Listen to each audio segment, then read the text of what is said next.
कैले बड़े चमके विकास के जीताई हाय भैया माना तू हमारो हो बात के जीताई हो भैया।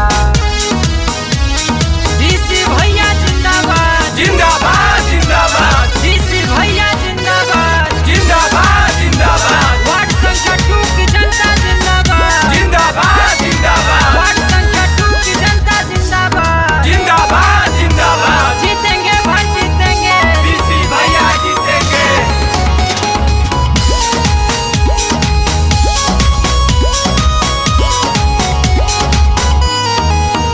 गली नाली ढालवाइले इटा सोलिंग लगवाइले बूढ़ो बाबा के पेंशन इंदिरावास दिलवाइले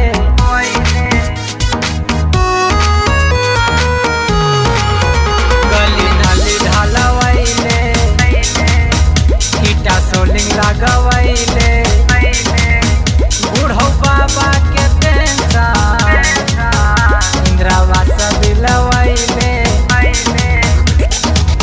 बिजली के तार कोने कोने बनवाइले चमकत बाटे पूरा गाँव के जीताई हाय भैया कैले बड़े जमा के विकास के जीताई हाय भैया माना तू हमारो हो बात के जीताई हाय भैया।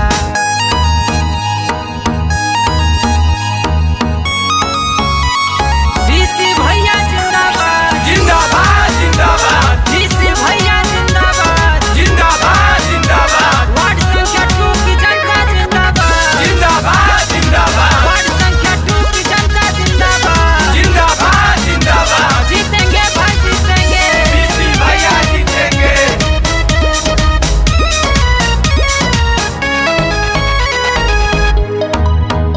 जैसे दुई बेर जीतवनी वैसे एहू बेर जीता दी बचल बाड़े बहुत कमावा यही बार में पूरा दी।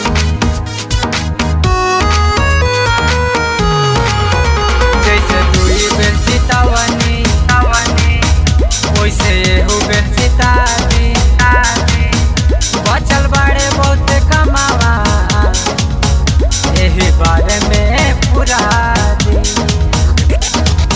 बहुआरा गाँव के दिल में बसेले बनल रहे आशीर्वाद के जीताई हाय भैया कैले बड़े जमा के